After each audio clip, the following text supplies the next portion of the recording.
इससे पहले हमने अगले वाला जो वीडियो था उसमें मैंने आपको कविता की ध्वनि कविता की जो आगे की जो फर्स्ट लाइनें थी उनके बारे में उसका अर्थ या भावार्थ निकाल हम चुके थे। इसके आगे पढ़ते हैं कि हरे हरे ये पात, डालिया कलिया कोमल गात, मैं ही अपना स्वप्न मुर्दुल कर, फेरूंगा निद्रित कलियों पर, जगह एक प्रत्युष मनोहर।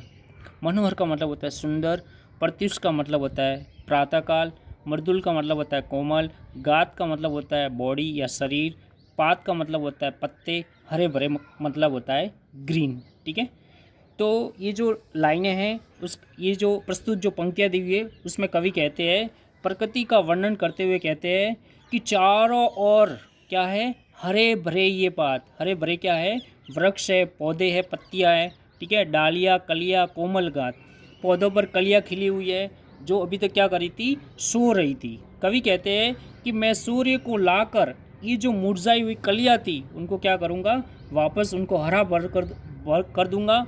और कवि ये जो पंक्तियाँ हैं उसके माध्यम से ये कहना चाह रहे हैं कि हमारे देश में रहने वाले जो युवा वर्ग है, जो निराशा और ज़िंदगी से हारे हुए हैं, उन लोगों को मैं क्या कर दूंगा, जीवन दान दूंगा, मतलब उनको नया जीवन दूंगा।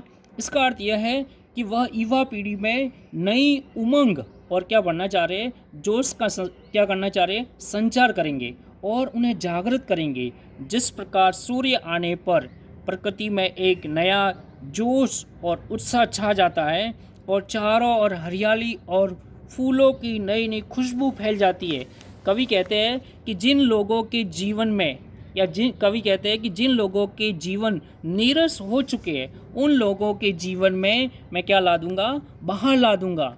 जिस तरह फूलों की बहार वसंत ऋतु में चारों ओर फैली है, उसी तरह ये जितने भी भारत में रहने वाले जो युवा वर्ग है या जो नवयुवक है उनको उनके जीवन में एक नया मैं जीवन कर दूंगा।